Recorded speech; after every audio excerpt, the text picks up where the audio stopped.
Ice cold. It really is. I mean, that's just what the game really has been like today. I mean, it's been very, very ice cold.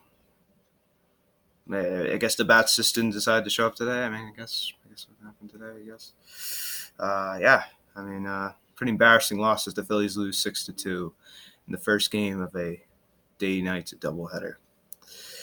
Patrick Coleman was on the mound for the Nats, and Zach Eflin was on the mound for the Phillies to pick it up in the top of the first inning. Started off good when Scott Kingery hit his 9th home run of the season to left center, gave the Phillies a 1-0 lead. And in the bottom of the first inning, Juan Soto singles, and Adam Eaton scored. And that was an unearned run on Zach Eflin because Scott Kingery made an error at third base. So that's a 1-1 ball game. It's bottom fourth, Farrell Parra doubled. Matt Adams scored. That's a 2-1 Washington lead, and they would take the lead from there. And bottom of the 6th inning, Brian Dozier doubled to left field. Juan Soto scored, 3-1 Nats. And then bottom of the 8th inning, this is when I made my other video. If you didn't go look at that other video, please check it out. I'll go leave the link in the description below. That way you can go watch the other video. It's about what is the problem with the Philadelphia Phillies. So you can go check out the video. Again, I apologize if you're hearing a phone ringing in the background. Not much I could really do about that. Brian Dozier homered, 2-run homer, bottom of 8th. It gave the Nats a 5-1 lead. And then why not make it back-to-back? Farrell Parra just smacked one in the right field. This is happening when I was uploading the video, by the way. I'm just sitting there uploading. I'm like, I wish this would have happened during my other video. That way I just could have went on even more of a rant. And now it's a 6-1 Washington lead. And about top of the 9th inning, new Philly Brad Miller, who has had pretty good success since joining the club, tripled. Hernandez came around to score, and that's 6-2, and that's how it ends. 6-2, Nationals win. As we yet again waste another good outing from Zach Eflin. Let's look at the box score. Gene Segura 0 for 5. Is this guy going to figure it out? I'm really losing my patience with Gene Segura. Okay, he's hitting now 270. He has been a garbage can in the month of June. I'm really, really upset with him.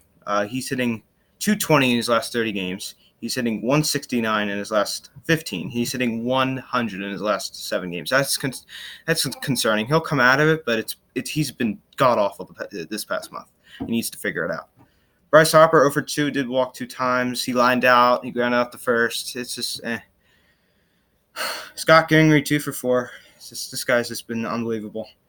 Rhys Hoskins 1 for 2. He walked. JT Muto 0 for 4. Sean Rodriguez 0 for 3. Roman Quinn 0 for 4. 103 average. Cesar Hernandez 2 for 4. Zach Eflin 0 for 1. That's your ball game, boys. Zach Eflin went 6 innings, 5 hits, 3 runs, but only two of them were earned because of the error from Scott Kingery. 3 walks, 7 Ks, 2.83 ERA rate, and he's 5-6. I feel so bad for this guy. This guy has pitched very well this year, and he's gotten no run support from this team. He's got to be fired up. I don't blame this dude. It wasn't like he went out there and pitched a shutout, but this is an outing that's good enough to win. 6 innings, 2 earned runs. That's an outing that you should win, right? That's a decent outing. Ramos comes in, pitches an inning, nice clean inning. Cole Irvin looks like complete garbage as he pitches a third of an inning, 3 hits, 3 runs, 3 of them were earned. A home run from Dozier, 2-run homer, and then it was the homer from Farrell Parra. It was just disaster. He did strike out a batter, but he's just been ugh. And then Garcia, 2/3 of an inning, he struck out 1. So it wasn't for that. The mentality in the 9th inning can change. We couldn't came back to win the ball game. So there you go. The Phillies lose game 1, and they just continue to fall. As they are now 39-33. This honestly reminds me of last year, and it's only June. Only 6 games above 500. And like I said, go watch the other video, please. I talked about specific details about how last season we were almost just like this. We're only 1 game better than we were last year statistically. That's sad. Because, like I said, I went into details in the other video. I don't want to get into details again because I don't want to repeat myself. But I'll just give a short summary. What my point was is that if you go out and spend all this money, you expect for the team to be better because since you have high expectations, it's not as exciting as it was last year. Because last year, expectations weren't as high. So that's why it made it exciting when they were winning ball games like this. If they had a record day like this last year, I don't understand it because last year we weren't really considered to be a winning team.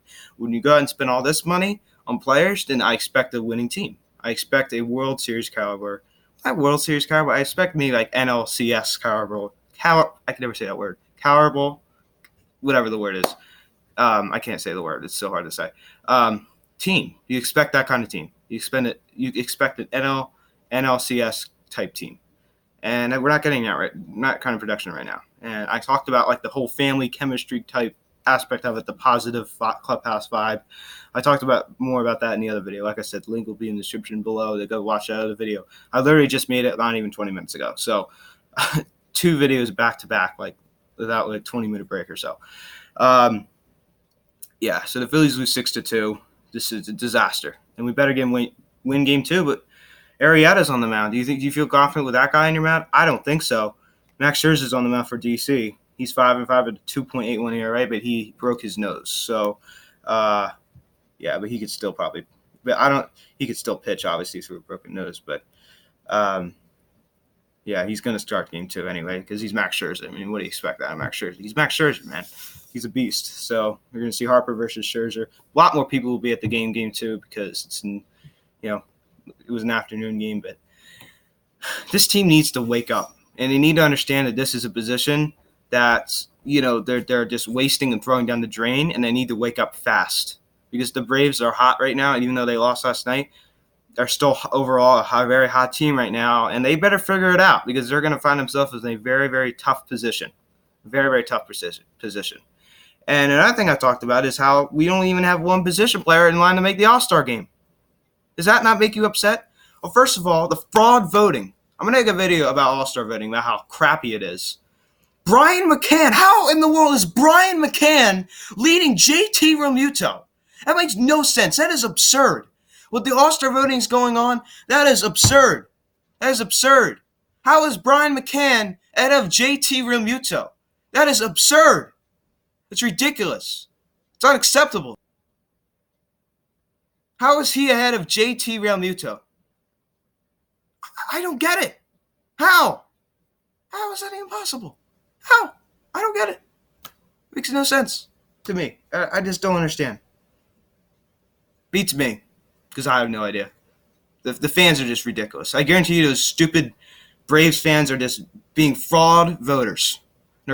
They're just fraud. It's just so much fraud in this voting. It really is. Shocker, because that Braves fans are just like that. Braves fans are just complete idiots, and they're stupid. Anyway, it's embarrassing. The only All-Star probably going to have is Hector Neris. JT Realmuto has played like an All-Star. Okay, he deserves to make it. Scott Kingery deserves to make the All-Star game. Another thing that makes me upset is that Josh Donaldson, this is not Phillies really, but Josh Donaldson is ahead of Anthony Rendon. That is absurd. That is another thing that's absurd. Anthony Rendon, he almost has identical numbers, if not better, than Nolan Arenado. He's like 5th. I mean, it's ridiculous how this game is these days. The best player for the job is not always the one who's picked first. And that is a problem.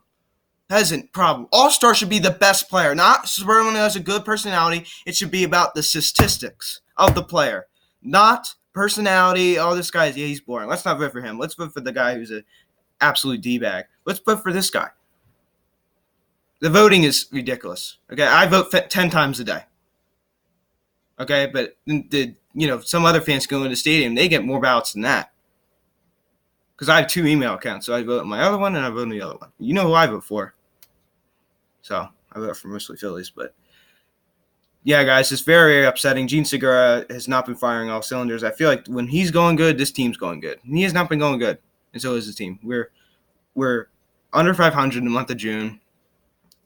And it's been very, very, very frustrating. And it's just been terrible. So I hope you all, just sit back and enjoy game 2, I guess, right? I mean, yeah, going in the Miami Marlins series. I'll be in that game Friday night. Just in case any of you care. You probably don't. But very, very, very frustrating. I'm very disappointed in this organization and this team. And other news about our, potential moves or anything like that, I want to tell you something that I read. I get emails from these things about, I get emails from like Fanside Daily, and I get emails from a lot of these different sources. And there's something interesting that I read about Matthew Boyd. Former GM Matthew Boyd predicted that the Phillies would. Former GM predicted that Matthew Boyd would be traded to the Phillies. Matthew Boyd is currently with the Detroit Tigers right now, and yeah, I mean he's decent. I mean he's not great. He would help out our rotation right now because our rotation is very weak as we speak. Because we have Zach Eflin, nobody else. He has a 3.35 ERA this year, which is a lot better than our other pitchers, right? Like Aaron Nola, he has a terrible ERA. We got Jake Arrieta, terrible ERA. Nick Pivetta, even though he's pitched very well of late, not a good ERA overall. So Zach Eflin, I mean, this guy would be good. He'd be a good, guy to fit into that other spot now. You can move guys down a little bit, adjust the rotation a little bit. So I can see this happening. This is a kind of a Phillies type move, I guess you could say. We're not big people who like to get trades and stuff. We're not great with trades. I mean, we've never had a big history of acquiring, people, in trades, or anything like that. We're more of a free agent type thing. You know what I'm saying? Like we go out and sign free agents. That's how we do. But obviously a few recent names that come to mind about recent trades like JT Muto. But that was during the off season. We're not a great team during the middle of the season acquiring people. We're just not. We're not a team like that. Just never have really in the last couple years. So I appreciate all the likes and everything. I know this channel is really, really growing every day. We're at 52 subscribers. Thank you all so much for 50 subscribers, by the way. I feel bad that I didn't mention that. Thank you all so much for that. From the bottom of my heart, I really, really appreciate it. So I hope you all have a great day. I might be back tonight. I'll definitely be back by tomorrow morning for sure. But I maybe would like to make 3 videos a day. Hopefully the other game goes by quickly. Maybe I can make another video. 50-50, I'd say. But if you don't hear from me tonight, you'll hear from me tomorrow morning. I guarantee you that. So thank you all so much for watching. I am Luke, and let's win this game too, man. It's a must win. So I appreciate all the support. Thank you. Bye-bye.